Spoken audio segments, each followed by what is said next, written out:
ಬಂದಿದ್ದೇನಪ್ಪ? ಹೌದಣ್ಣ, ಈಗ ಬಂದೆ ಅಣ್ಣ. ಅತ್ತಿಗೆ ರಾಜು ಬಂದಿದ್ದಾನೆ.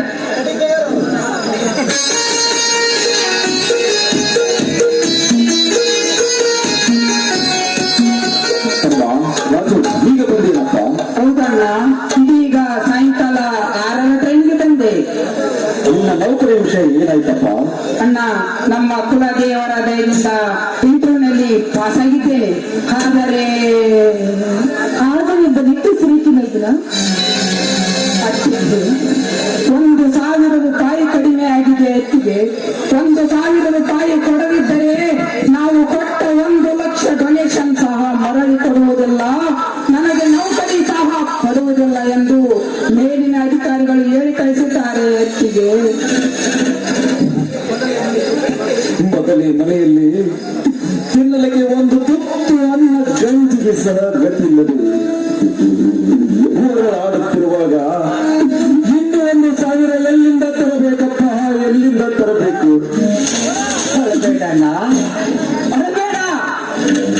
ಒಂದು ಹುಲಿಯಿಂದ ಈಗಿನ ತಮ್ಮನ ಜೀವ ಇರುವ ತನಕ ಅಣ್ಣ ಅತ್ತಿಗೆಯರಾದ ನಿಮಗೆ ಯಾವ ಕಾಲಕ್ಕೂ ತೊಂದರೆಯಾಗದಂತೆ ನಾನು ನೋಡಿಕೊಳ್ಳುತ್ತೇನಣ್ಣ, ನಾನು ನೋಡಿಕೊಳ್ಳುತ್ತೇನೆ. ಮೊದಲು ಹಣದ ಬಗ್ಗೆ ಯೋಚನೆ ಮಾಡೋಣ. ಅರ್ಜುನ, ಹಿಂದೆ ಇಂಟರ್ವ್ಯೂ ಬಗ್ಗೆ ಮನೆಯಲ್ಲಿದ್ದ ಎಲ್ಲ ದವಸ ಧಾನ್ಯಗಳನ್ನು ಮರೆದಿದೆ. ಎಲ್ಲ ಇದ್ದವರನ್ನು ಎದುರು ಜಮೀನು ಸಹ ಪ್ರತಾಪನಿಗೆ ದೊಡ್ಡೆಯಲ್ಲಿ ಹಾಕಿದೆ. ಏನಾಗಿ ಈ ರೈತರ ಬಲಗೈಯಾಗಿರುವ 2 ಎತ್ತುಗಳನ್ನು ಸಹ ಮರೆದಿದೆ. ಅಷ್ಟೇ ಅಲ್ಲಪ್ಪ, ನಾವು ವಾಸಿಸ್ತಿರುವ ಈ ಮನೆ ಎಂಬ ಮಹಾಲಕ್ಷ್ಮಿಯನ್ನು ಆ ಪ್ರತಾಪನಿಗೆ ಹಣವಾಗಿ ಬರೆದು ಕೊಡ್ತಿದ್ದೀವಪ್ಪ, ಬರೆದು ಕೊಟ್ಟಿದ್ದೀವಿ. ಹಿಂದಾಗ 1,000 ಎಲ್ಲಿಂದ ತರುವುದಪ್ಪ? ಎಲ್ಲಿಂದ ತರುವುದು? ಹಣ ತುಂಬಲಿಕ್ಕೆ ಸ್ವಲ್ಪ ಕಾಲಾವಕಾಶ ಇಲ್ವೇನಪ್ಪ? ಕಾಲ ಅವಕಾಶವಿಲ್ಲ ಅತ್ತಿಗೆ. ಈಗಲೇ 10ರ ಟ್ರೈನಿಗೆ ಹೋಗಬೇಕು.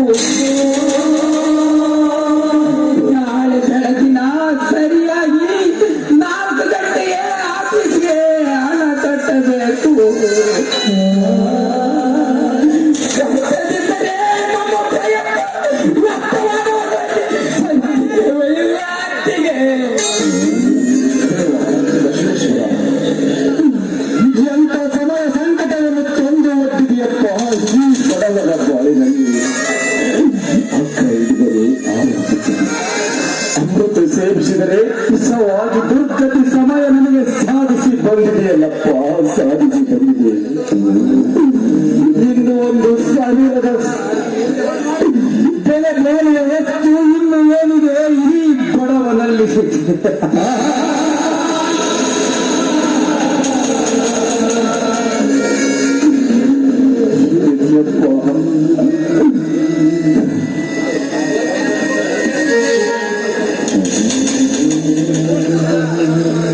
ಒಂದೇ ಒಂದು ವಸ್ತು ಇದೆ ನನ್ನಲ್ಲಿ.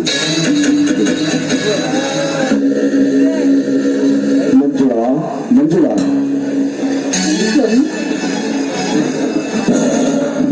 ಪ್ರತಿಯೇ ಪರಮಾತ್ಮನೆಂದು ನೀನು ನನ್ನನ್ನು ತುಂಬಾ ಪ್ರೀತಿಸುತ್ತಿರುವೆನ್ನದು.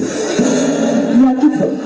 ಎಂದಿನ ಮಾತು ಎಂದು ನಿಮ್ಮ ಬಾಲಿಂದ ಬರ್ತಾ ಇದೆಯಲ್ಲ ಸ್ವಾಮಿ, ನಿಮ್ಮನ್ನ ಬಿಟ್ಟು ಒಂದು ಕ್ಷಣ ನಾನು ಇರುವುದಿಲ್ಲ.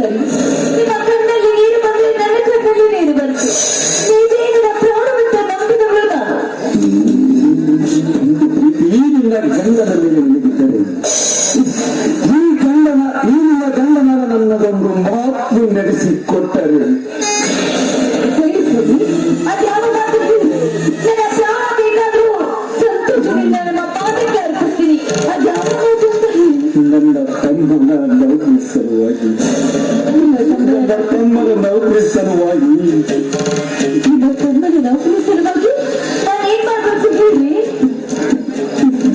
ನಿನ್ನ ಕೊರಳಿರುವ ಮಾಂಗಲ್ಯ ಮೂಗುತಿ ಬಿಚ್ಚಿ ಕೊಟ್ಟು ಬಿಡು ಮಂಜುಳಾ.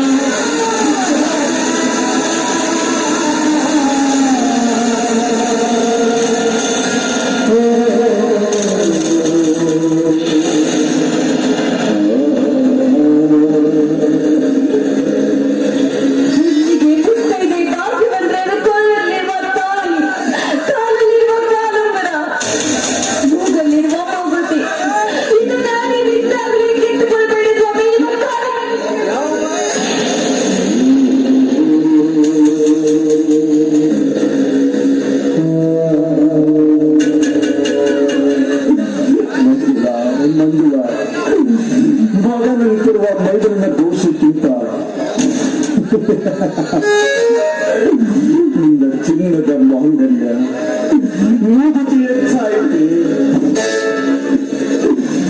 ನನ್ನ ತಮ್ಮ ಒಬ್ಬ ದೊಡ್ಡ ಅಧಿಕಾರಿಯಾದರೆ ಇಂಥ 10 ಚಿನ್ನದ ಮಾಂಗಲ್ಯ ಮೂಗುತಿ ಮಾಡಿಸಬಹುದು ಮಂಜುಳಾ, ಮಾಡಿಸಬಹುದು. ಒಟ್ಟಿನಲ್ಲಿ ನನ್ನ ತಮ್ಮ ಒಬ್ಬ ದೊಡ್ಡ ಅಧಿಕಾರಿ ಆಗಬೇಕೆನ್ನುವುದೇ ನನ್ನ ಆಸೆ ಮಂಜುಳಾ.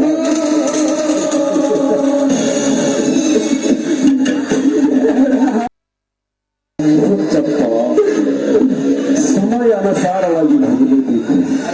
ಅದೃಷ್ಟದ ಬಾಗಿಲು ಯಾರಿಗಾದ್ರೂ ಒಂದೇ ಒಂದು ಸೇರಿ ತೆರೆದಿರುತ್ತದೆ.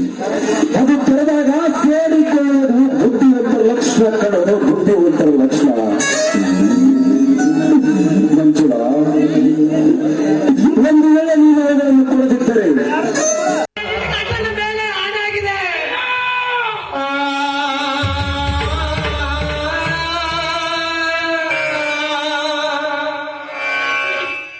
ನಿಮ್ಮ ಮಾತಿನಂತೆ ಆಗ್ಲಿ.